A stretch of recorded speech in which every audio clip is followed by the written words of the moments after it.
Okay, so last time we looked at the importance of the things that Yehovah says, his word, and how it is light and how it is life to us and to anyone who will take it on board. This week I want to look at the importance of the things that he doesn't say.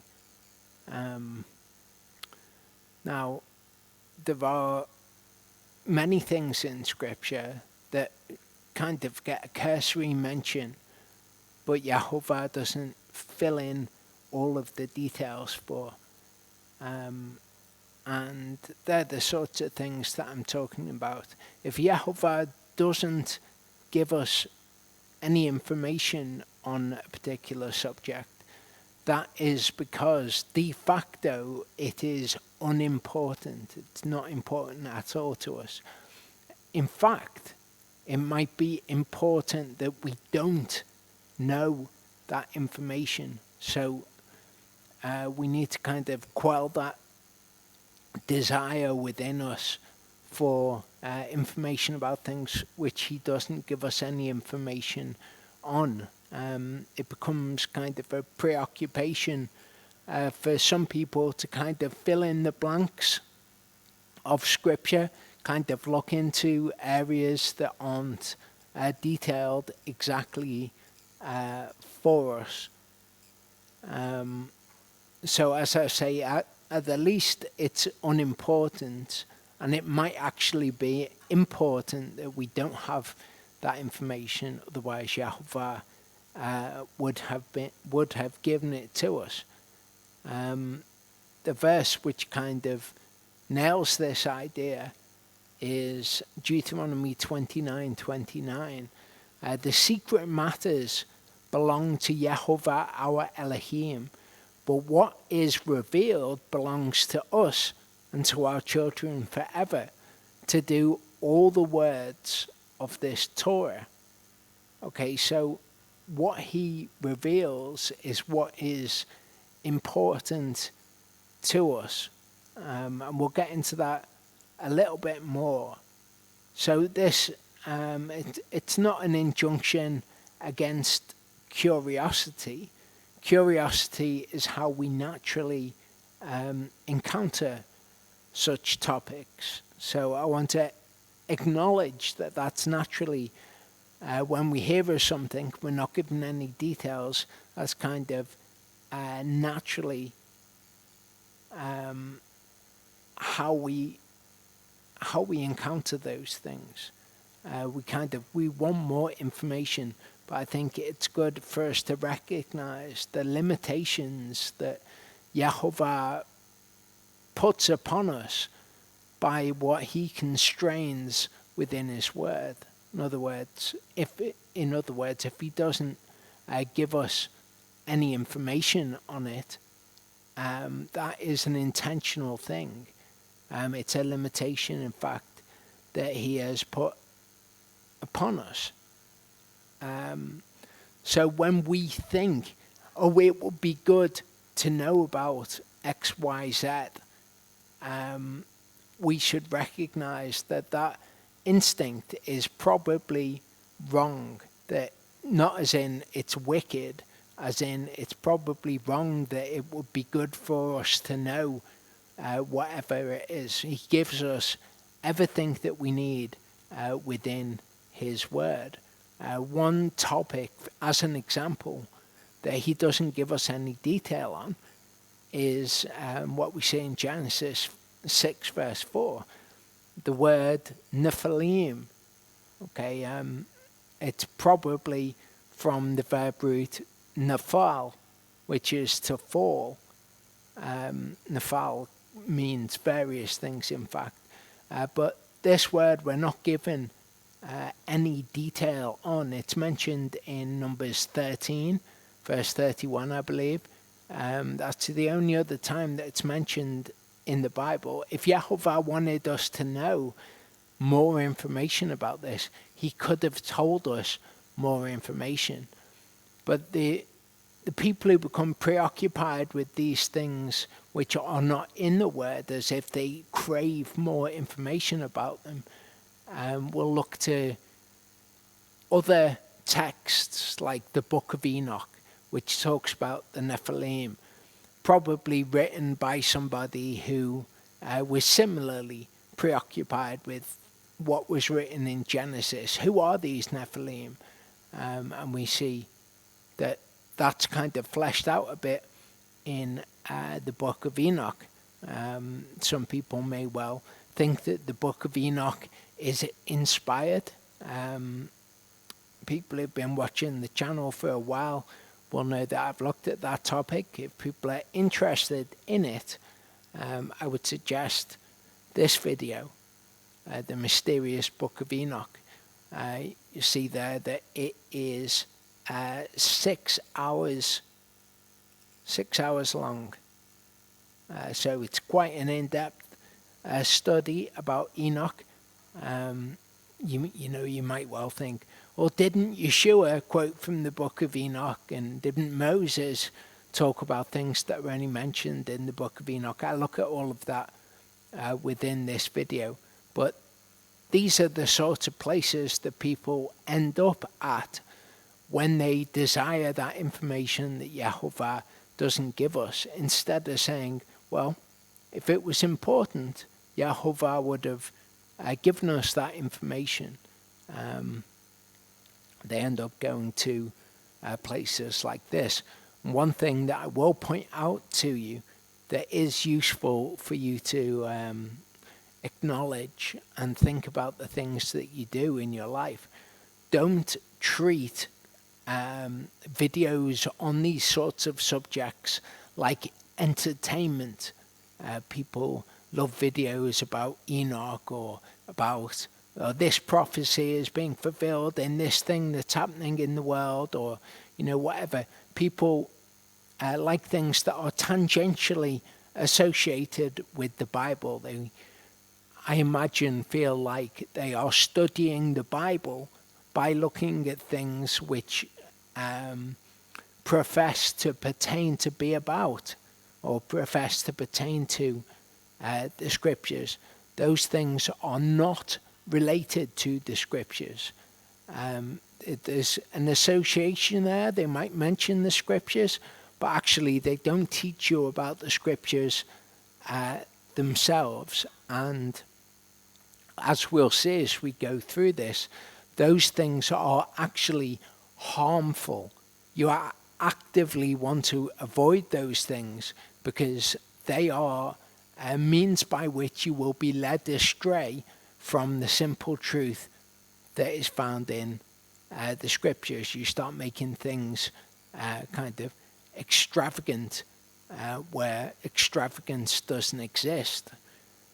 In Titus, Paul's letter to Titus, he writes, "For there are many unruly men," he calls them senseless talkers and deceivers, especially those of the circumcision, that was the Jews, whose mouths have to be stopped, to upset entire households, teaching what they should not for the sake of filthy gain. And you'll see this sometimes. People will kind of make a business by teaching about these things that are mysterious, or that have intrigue in them, intrigue people. But the Scriptures state that they should not be teaching these things, and they do so for the sake of money.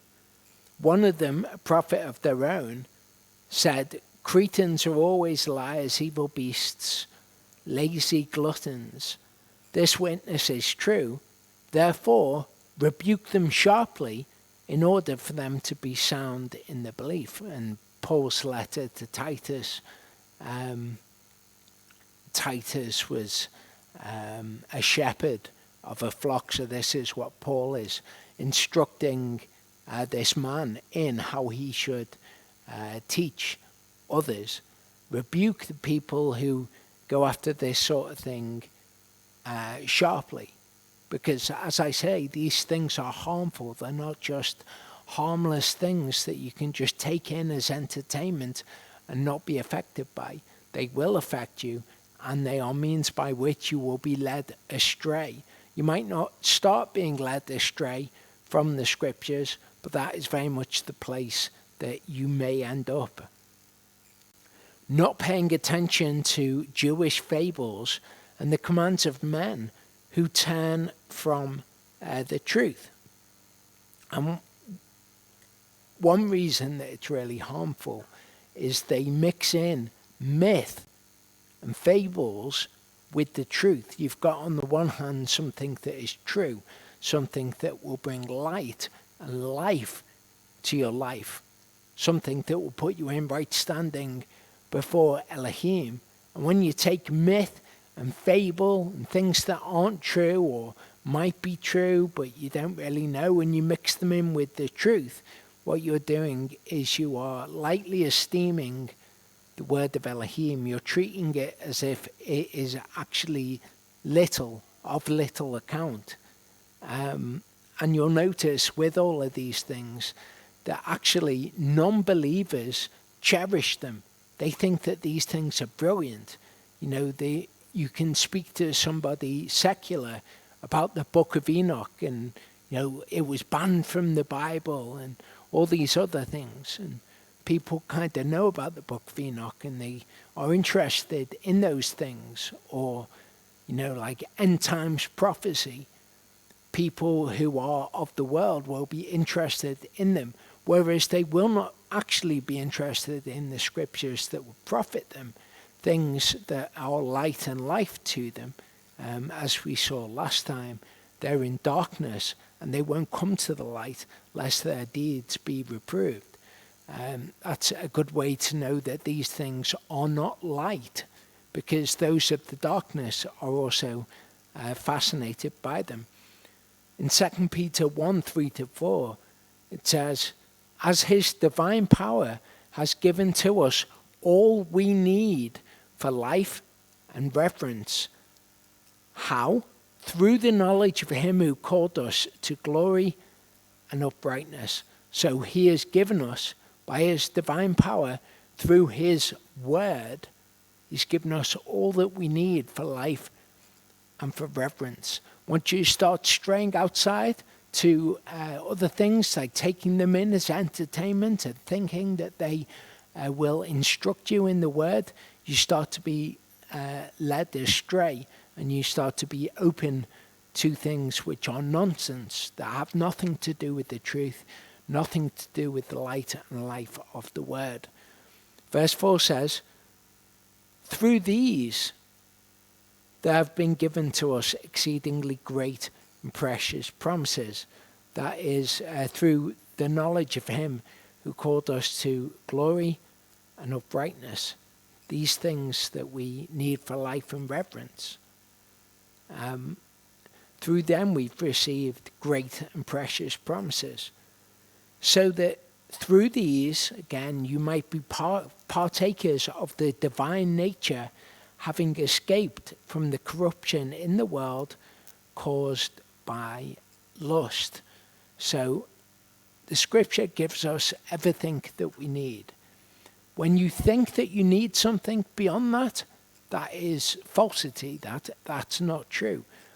As we see here, the purpose of scripture is for us to procure liberty from the corruption that's in the world that is caused by lust. The scripture is for us to be able to alter our nature so that we might be partakers of the divine nature, so that we may be more like Yeshua.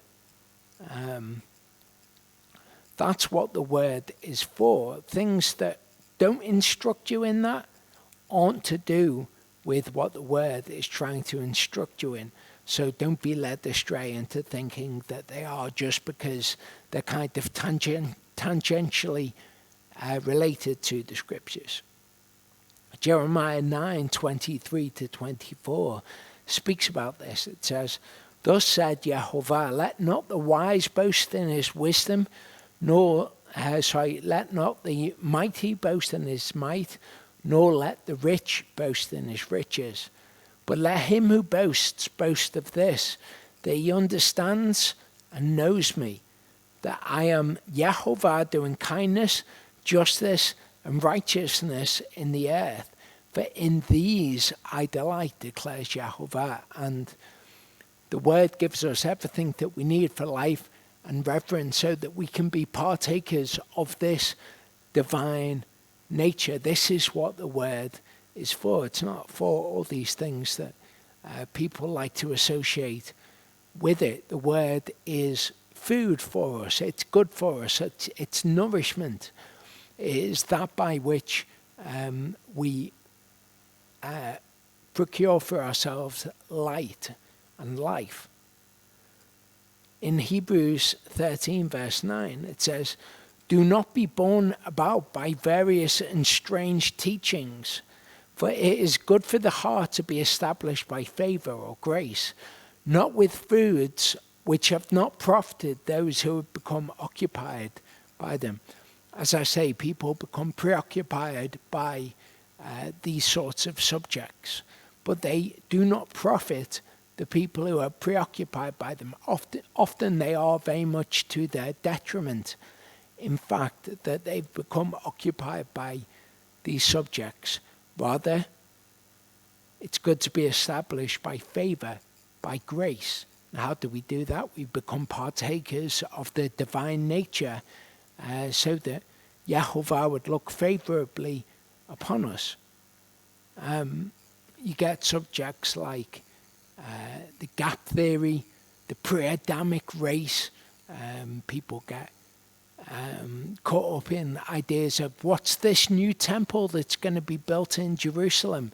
Let's find out all about that, or about prophecy, or, as I've mentioned, the extra biblical texts. None of these things will profit you at all. They're things by which, once you start looking into them, you're opening yourself up to be led astray. And that's exactly what the word says happens to such people, as we'll see. But don't be borne about by various and strange teachings about the word. Okay, focus on the essentials of the word. Let it be to you life. Let you learn from it reverence. I've put this slide up before, but an exact interpretation of any prophecy is not necessary, and that is in fact not the purpose of prophecy. All prophecy teaches us the same specific things. The wicked are punished. Yehovah will justify whomever he will justify. The righteous are kept from times of trial, famine, and violence. The righteous will ultimately be triumphant. One doesn't need to anticipate and interpret events surrounding oneself using biblical prophecy. If you miss prophecy's real teaching, no amount of preparation or fear will save you. So what Scripture is actually for is for all the things that prophecy actually teaches. It's to teach one to turn from one's own wicked heart and wicked desires to be partakers of the divine nature, to do the things that Yehovah instructs us in. 1 Corinthians 1:26-31 says, "For the word of the cross is indeed foolishness to those who are perishing," as we looked at last time. "But to us who are being saved, it is the power of Elohim. For it has been written, I shall destroy the wisdom of the wise and set aside the learning of the learned ones." Where is the wise? Where is the scholar? Where is the debater of this age? Has not Elohim made foolish the wisdom of this world? So why would we try to educate ourselves in the wisdom of the world, the wisdom that comes from books like the Book of Enoch, which is just a storybook which builds upon what the Bible has already established and uses names that we find in Scripture as if to lend credibility to itself. not speaking to the motives of whoever wrote the book of Enoch, just saying that this is why it is given credence by people who know the word, because it's got familiar names, and it's kind of familiar in the sort of things that it's talking about, but it is the wisdom of the world. It's not that which will save one's soul. It's not what we need for life and for reverence.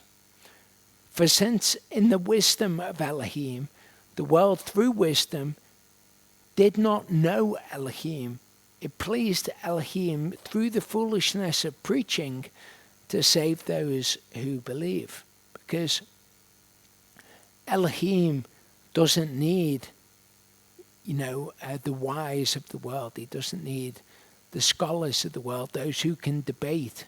He doesn't need those people. Would they teach him anything? He might be able to use such a person to be able to disseminate his word, but he doesn't need them. And it says here, it pleased him, in fact, that those people who didn't know him through their great wisdom that they have, they think that they really know what's going on in the world. But it pleased him through the foolishness of preaching. Not that it is foolishness, just that it is foolish to those who are perishing. It pleased him through this, which seems like foolishness to the wise, to save those who believe, those who see the light, see the life in the word, and go towards it. And since Yahudim, Jews, ask a sign, and Greeks seek wisdom, so the people who are believers in Elohim, as in they believe that he exists, they want a sign. They want Elohim to come down and show them this is the way that things are. Show them with a sign. The Greeks seek wisdom. They think that if they can just understand things, then they will know of Elohim. So neither of these is desirable.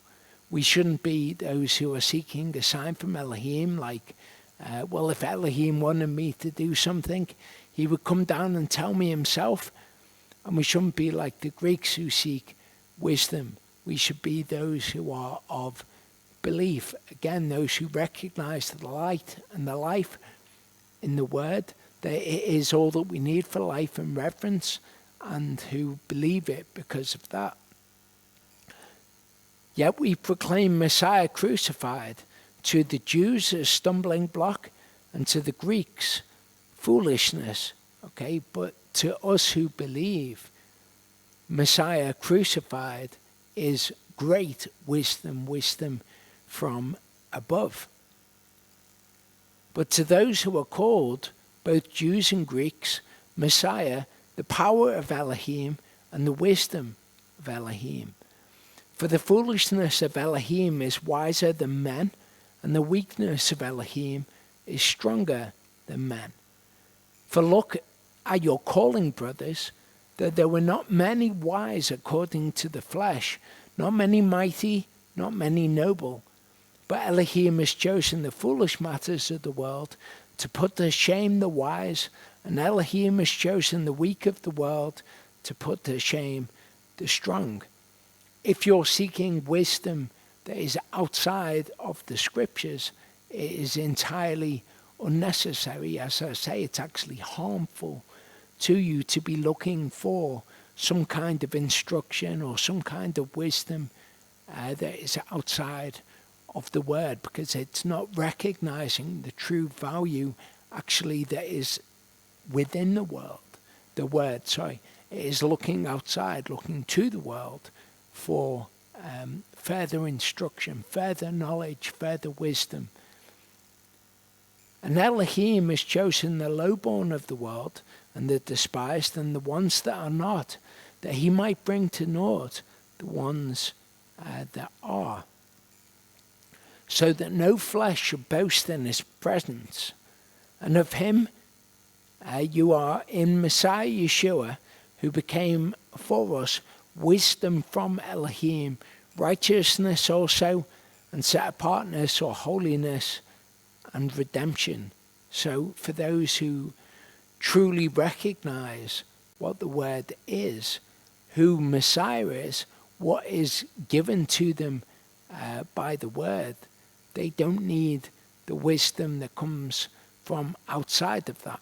It might be seductive. You might think, oh, well, by watching these videos, I'm actually watching videos about the Bible. But you're not. You're being misled by false information that is not the truth of the word. And once you start mixing that in with the truth, you can very easily be deceived. That as it has been written, he who boasts, let him boast in Yehovah. In 2 Corinthians 2, verse 12, it says, for our boasting is this, the witness of our conscience, that we behaved ourselves in the world in simplicity and sincerity of Elohim, not in fleshly wisdom, but in the favor of Elohim.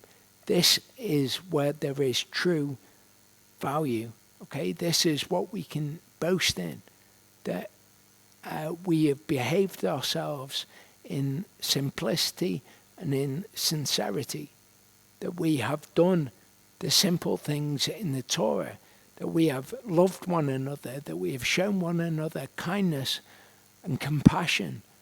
These are the things that are so easily glossed over by people who want more information about the Nephilim, or about, is King Charles the Antichrist, or whatever nonsense people get preoccupied by. For us, though, who recognize the light and the life that come from the word, it's in these very simple things that we know that we have a witness of our behavior before Elohim, that we are reconciled unto him.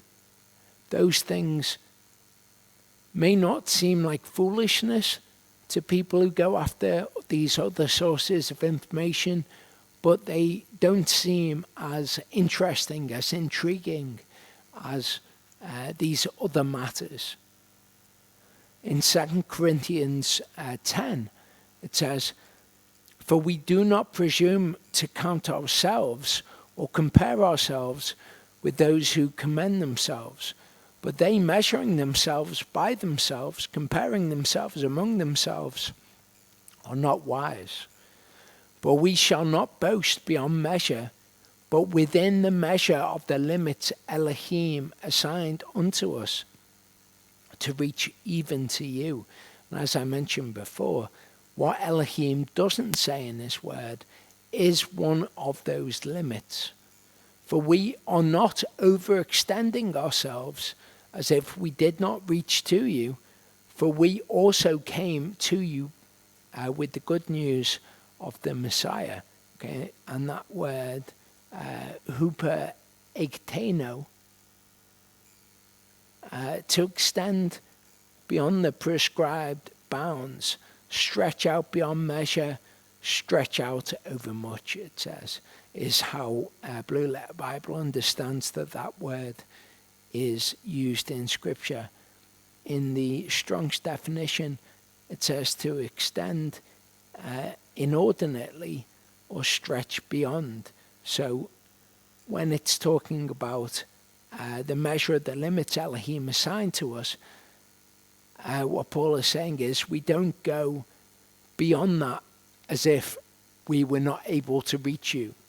I think a lot of times people think that these other things are necessary maybe to reach people who are in darkness, like these matters of mystery or intrigue are going to be convincing to people, but we've been given very defined limits by Elohim, what is good for us to know, and we shouldn't seek to extend beyond that. We shouldn't seek to go beyond the limits that Elohim has given to us, presuming to know what is good for us to understand.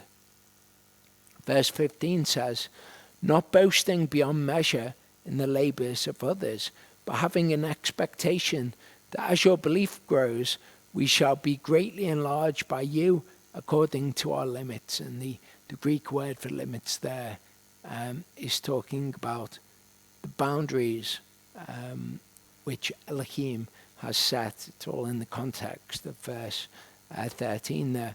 It says, to bring the good news in the parts beyond you, not to boast in another's limits in what has been prepared. It's a bit of a difficult verse to translate, but it's not important for us to go into at this point. Verse 17, it says, but he who boasts, let him boast in Yehovah.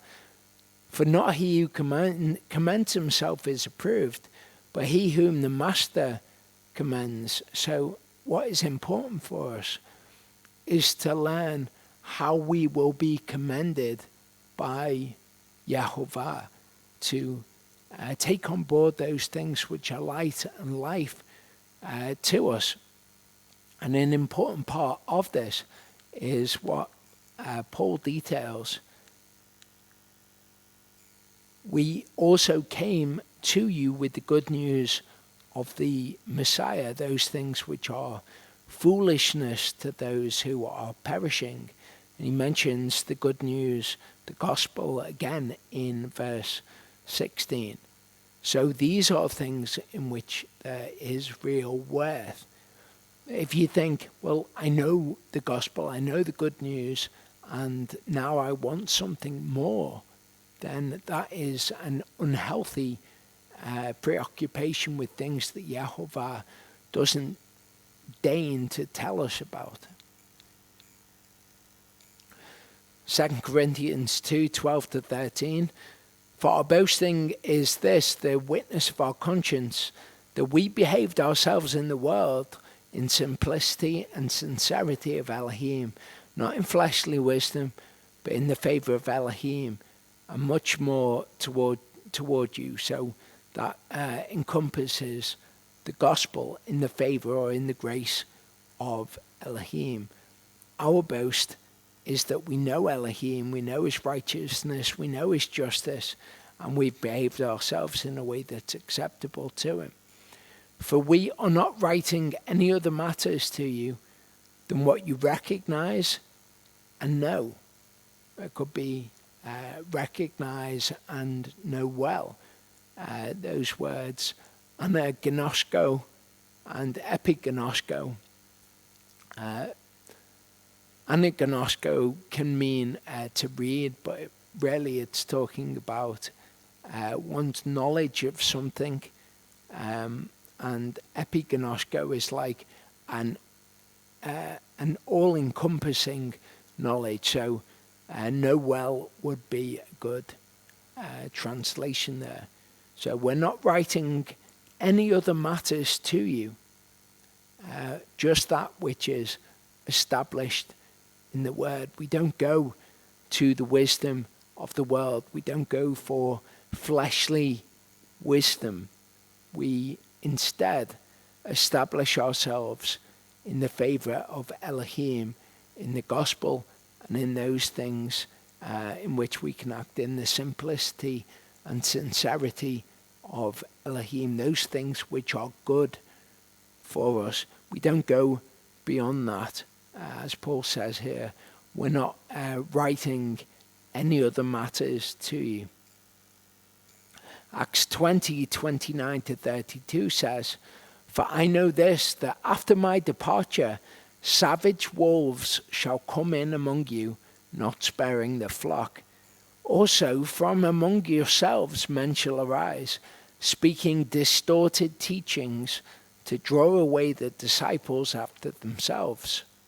Therefore watch, remembering that for 3 years, night and day, I did not cease to warn each one with tears. And now, brothers, I commit you to Elohim and the word of his favor, which is able to build you up and give you an inheritance among all those having been set apart or sanctified, made holy. So what is being said here is, from among you From among those people who profess to believe the word, there will come those who spread distorted teachings. He says, I commit you to Elohim and to the word of his favor. Basically saying, look, when I go, there are going to be those people who come up. They teach these perverse, distorted things that are of no profit to you. But I'm just going to leave you with the word. I commit you to the word of his favor, because the word of his favor, the word of his grace, is able to build you up so that you would inherit the kingdom. But the things which enable us to inherit the kingdom are those simple things. The gospel, those things by which we can say that we have behaved in the simplicity and sincerity of Elohim. Things like kindness and compassion. If you see the word, if you read the word and you really understand it, you really actually see the light in it, they are the things which will be profitable. Don't let people who will come up, and they will come up, among believers, they'll speak these distorted teachings. Don't let them lead you astray into nonsense. Be committed to the word of Elohim. I'll see you next time.